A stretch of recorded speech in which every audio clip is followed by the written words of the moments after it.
Well, what I want to do first is to go over how a rod maker makes the mandrel, the engineer.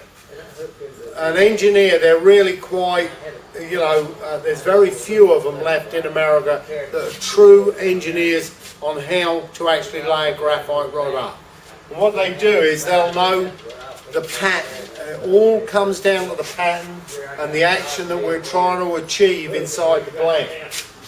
In the old days, they would take a rod and it would have what we call the bend, the action, if you loaded it, would be all the way through the rod. It would be very parabolic. It would go right the way through.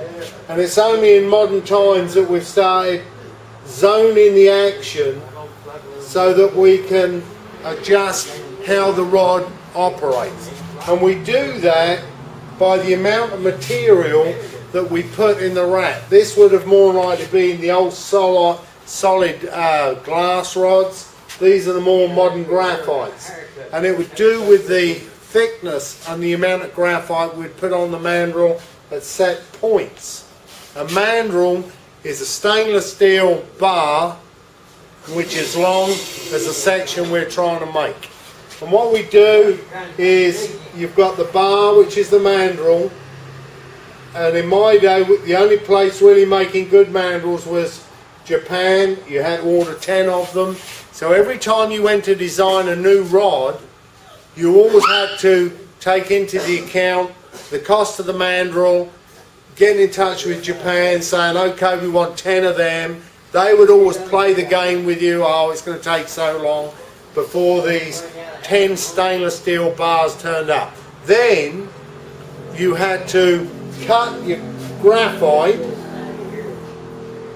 right, which you'd take and you'd make what's called a flag out of it. And you'd take this and roll the graphite around the mandrel, right? That would then give you this mandrel covered in the graphite, and then what we did, we'd take like, I'm trying to think of the name, cellophane tape, which was then 1 inch wide, and we'd tape it round it all the way down, zip, zip, zip, zip, right? And if you look at some rods, you can see, I was just trying to see if I've got one here, where that tape has been put round, which applies pressure onto the outside of the graphite. Okay? Then they bake it. Then they cut that tape off and pull the mandrel out of the graphite. Okay? Now there's certain things that happen. If that tape is too tightly put on, alright, when they go to pull the mandrel out, it'll kick the tip. Alright? And some rods you'll look at, when you look at them, and you'll notice that the tip's got a kick in it. That's when that outside tape has been too tight. Okay?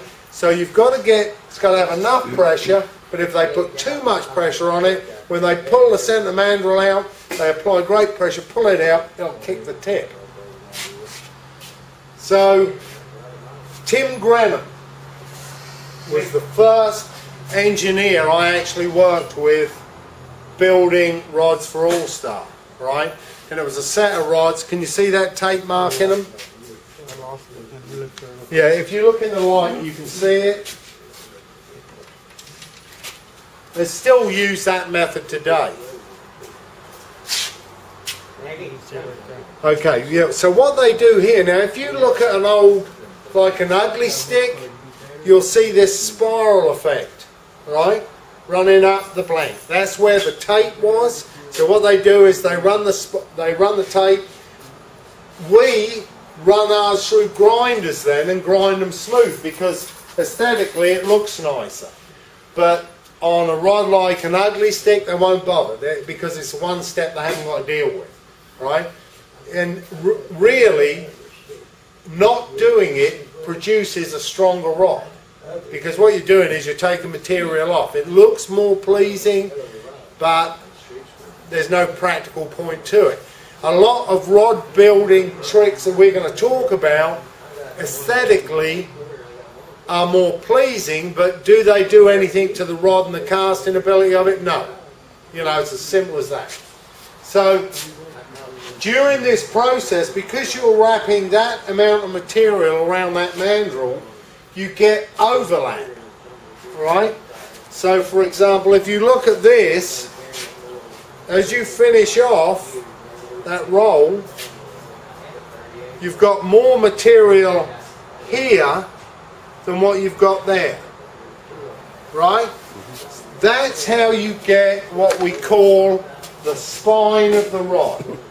So if you take a graphite rod and load it, there's going to be a bias to the side it wants to be, and you can feel it, it'll flip. And let me just demonstrate that to the camera.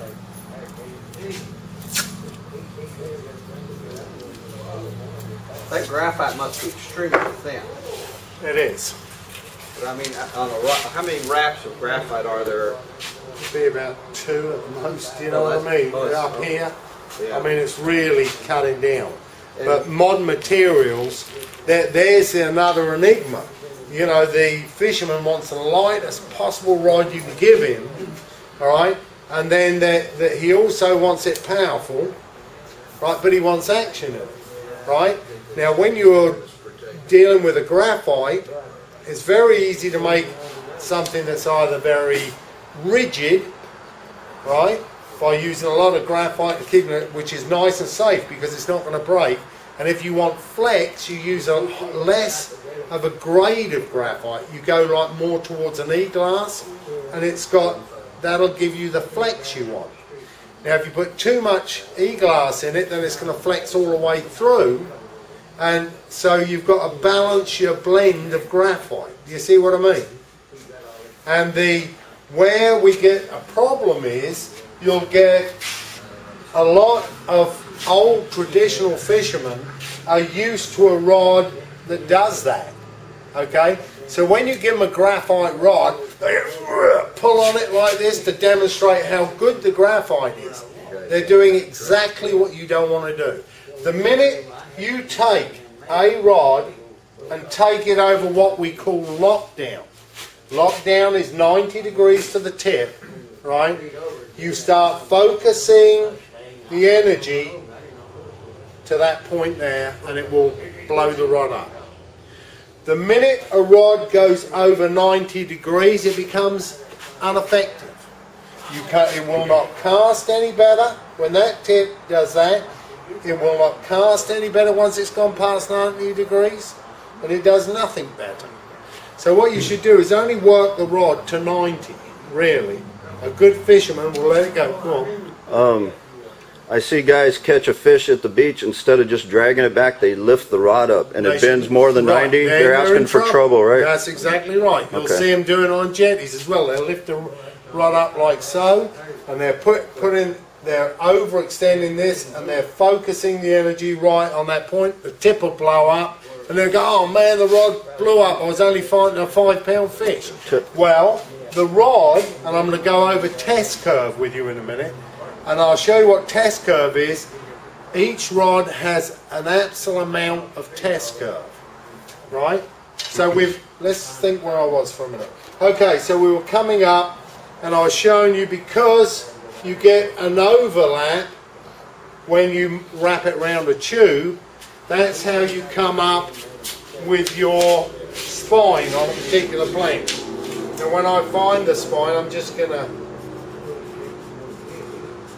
do this to demonstrate.